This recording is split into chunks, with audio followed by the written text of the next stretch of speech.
que regresamos aquí a Prohibido Callarse. Como habíamos dicho, tenemos a la doctora Raquel Regalado acá con nosotros.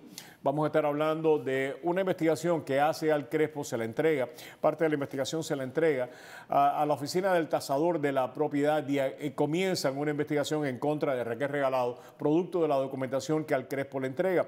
Este fin de semana también Doug Hack desde Miami Herald le da seguimiento a esta información y publica un artículo amplio. Hoy tuvimos a Raquel por la mañana, precisamente allá en Actualidad Radio 1020-1040. Hablamos con ella ampliamente. Tuvimos la oportunidad de hablar también con Jessy Manzano, representante de la campaña de Jiménez, que va a estar aquí mañana precisamente para darle seguimiento y para poder aclarar cualquier cosa que se diga en el programa en el día de hoy.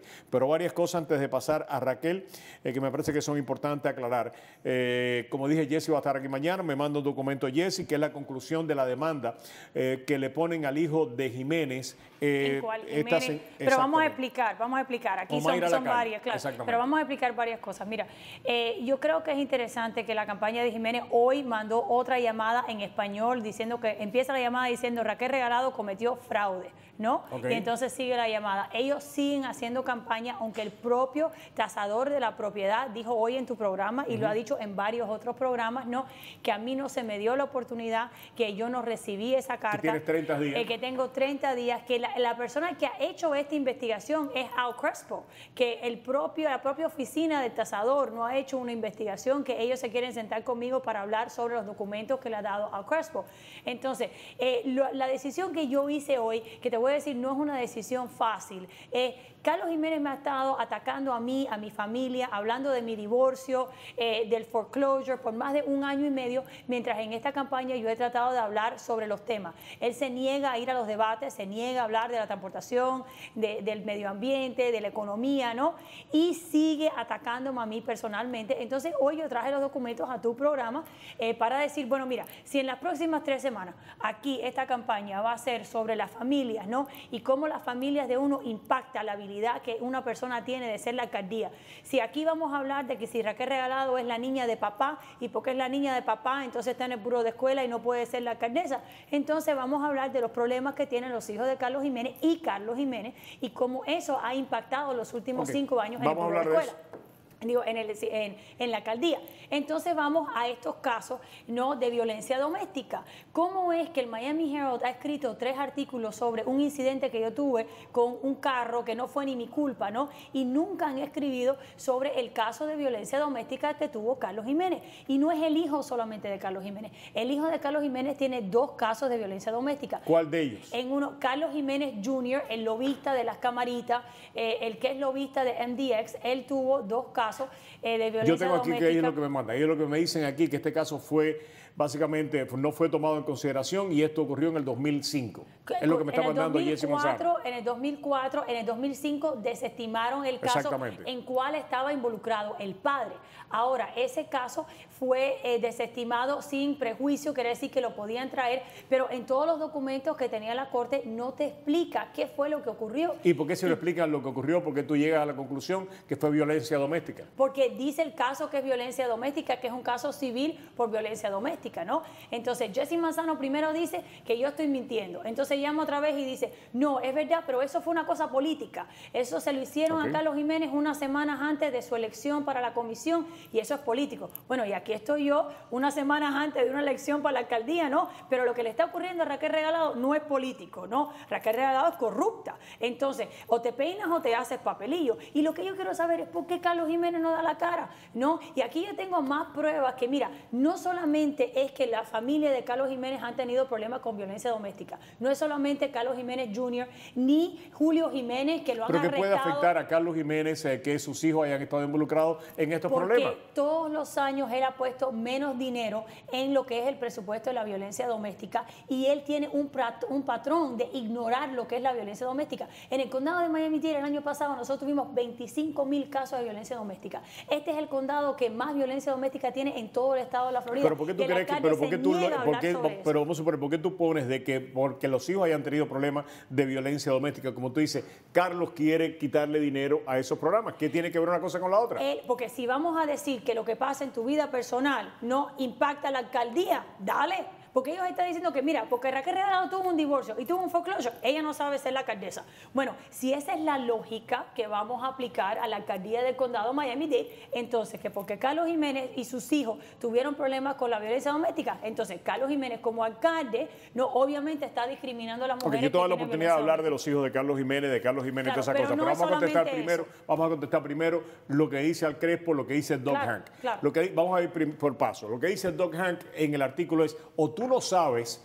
básicamente cómo se manejan las leyes de Homestead, o tú las violaste conscientemente. Esto es lo que termina diciendo Doug Hank en el artículo. Para beneficio de nuestros televidentes, lo que se trata, esto es para los que no le hayan dado seguimiento al artículo de Al Crespo, de Doug Hank, es que Raquel básicamente pide una excepción tributaria por una casa que ella no estaba viviendo durante 2 años, y el viernes conocimos a través de Al Crespo, no a través de una comunicación que le llegara a ella, que se le había interpuesto una multa a Raquel Regalado precisamente por eso. Eso está bajo apelación, lo dijo Pedro García hoy en el programa. Pero bien, o tú no sabías lo que estabas haciendo o tú lo hiciste adrede. Doug Hanks escribió un artículo que es una barbaridad, donde él confunde el tema y no representa lo que yo dije. Lo que yo le expliqué a Doug Hanks son varias cosas. Primero, yo tuve un divorcio. En ese divorcio se hicieron determinaciones legales sobre qué ocurriera con esa casa,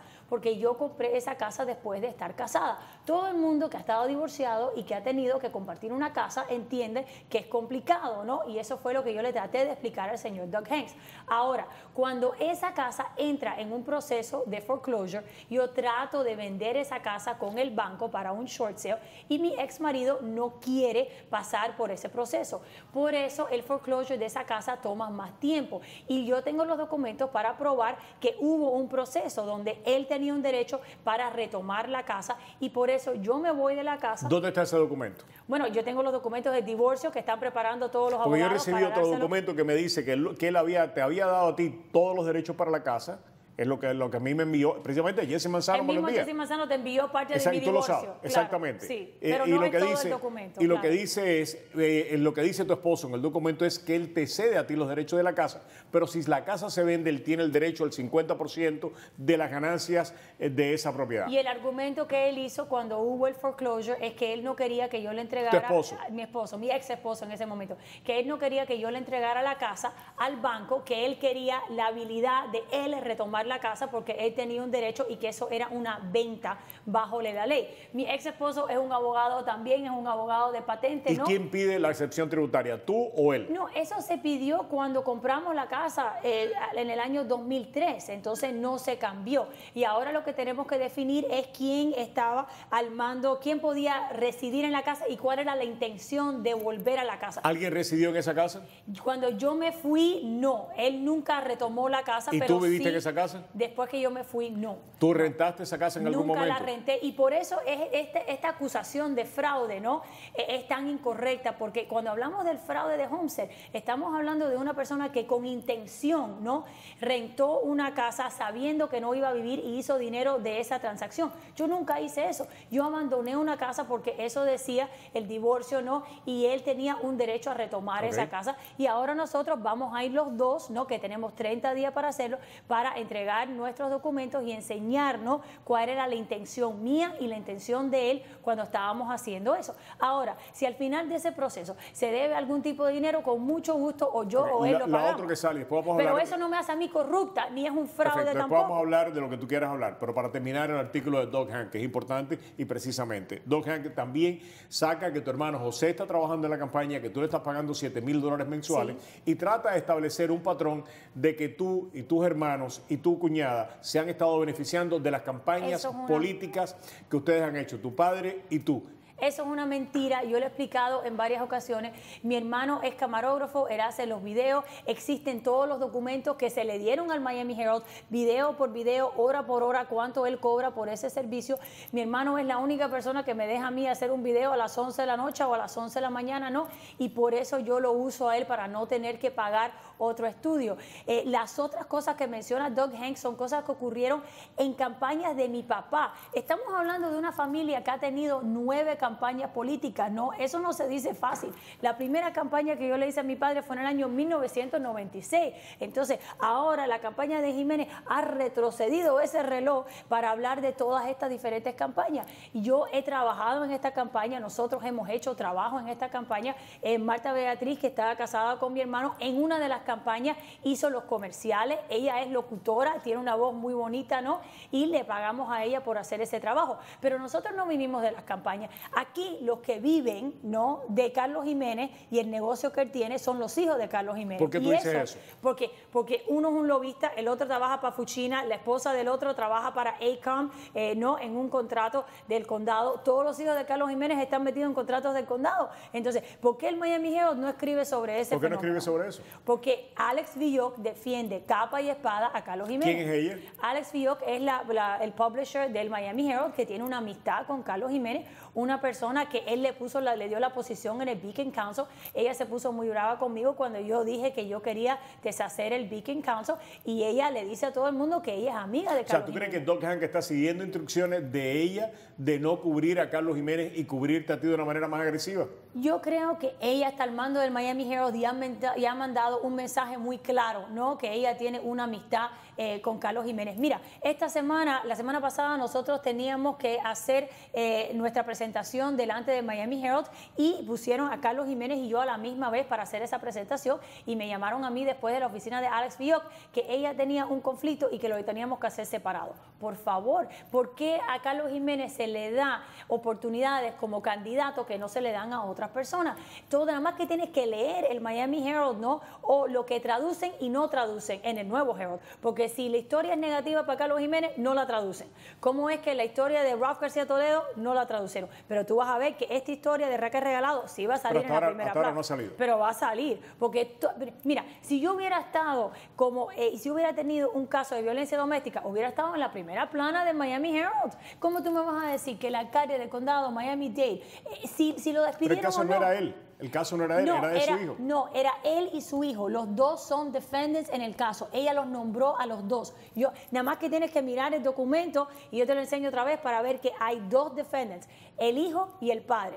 Carlos Julio Jiménez Jr. Tú estabas diciendo, hoy por la mañana tú decías en el programa de radio que hubo otros casos donde tú te reuniste con Doug Hank y con otros periodistas de Miami Herald para llevar documentación acerca de qué es lo que estaba pasando en esta campaña y que están ignorados hasta ahora. ¿Cuáles son esos casos? Bueno, uno es esto de la violencia doméstica, ¿no?, que no le hicieron caso. Otros tienen que ver con agua y alcantarillado, no lo hicieron. Otros tienen que ver con una boletera que trabaja en la oficina de Carlos Jiménez y no quisieron escribir esa historia. Y ¿Quién es la boletera que trabaja en la oficina de Carlos Jiménez? Bueno, yo no tengo aquí cómo se llama la persona. Pero trabaja una persona. Trabaja una persona que fue investigada en lo que es el fraude de las boletas ausentes, y ella ha estado trabajando en la oficina de Carlos Jiménez ganando $40,000 al año ya por varios años, y hay muchas preguntas sobre si ella va al trabajo, qué es lo que hace y si sigue siendo una boletera. Sin embargo, hablando de boletas ausentes, hay otra investigación andando en estos momentos y es precisamente sobre Sacha. Sacha también ha tenido cuestionamientos, Sacha Tirador, cuestionamientos sobre su manejo de boletas de ausente.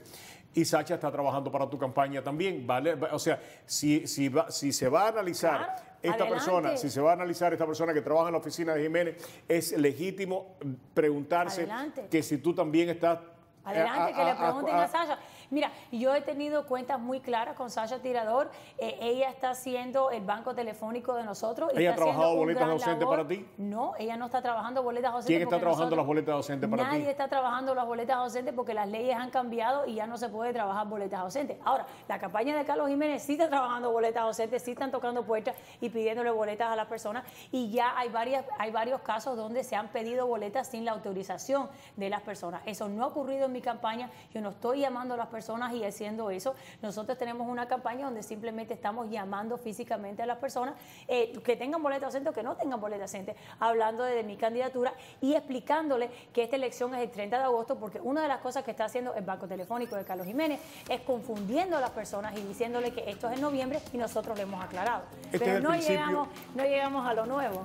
Una de las cosas que, y lo dije por la mañana, y lo voy a repetir ahora porque me parece que es importante, mañana va a estar Jesse Manzano acá. Ojalá que en vez de Jesse, me encanta Jesse, todo el mundo sabe que el alcalde se siente contigo, no a debatir acerca de lo que está haciendo tu hermano o de lo que hizo el hijo de él No, de hace los 12 temas, años, de los temas. sino de qué es lo que vamos a hacer en el condado, si ganas tú o si continúa él como alcalde. Ojalá que esto llame a la reflexión el alcalde, porque hasta ahora solamente se ha dado un debate, se va a dar un debate en inglés con Michael Putney, que es un queridísimo colega, pero en español no se está dando nada. Se lo decía hoy a Jesse por la mañana. Ojalá que el alcalde esté escuchando. Si no es a mí, a Pedro, a Oscar Aza, a María Elvira, a quien él quiera, pero que el alcalde se siente durante una hora con ella a debatir los temas de verdad, no estas cosas que al final terminan siendo pues importantes desde un punto de vista, pero intrascendentes para muchos votantes. Estamos completamente de acuerdo. Y mira, hoy iba a ser la única reunión de presupuesto. Por ley tiene que haber 7. El alcalde las hizo todo el mismo día y él nada más que iba a asistir a una. Hoy canceló diciendo que él no podía ir porque la mamá está enferma. Todos queremos que la mamá se mejore, pero ellos deben hacer esta reunión otro día porque los residentes del condado de Miami-Dade tienen el derecho a que el alcalde presente el presupuesto. Gracias a Raquel. Como dije anteriormente, mañana va a estar Jesse Manzano aquí con nosotros, pues escuchando los descargos de parte de él. Y repito, ojalá que el alcalde pues se siente con ella, si no es aquí en cualquier lugar, porque se sienten a hablar del futuro del condado, no del pasado de ambos. Muchísimas gracias, Raquel. Vamos a regresar con Raúl Martínez, Yoli Cuello nos va a acompañar y vamos a analizar todas estas cosas y otros temas que están sobre la mesa aquí en Prohibido Callarse.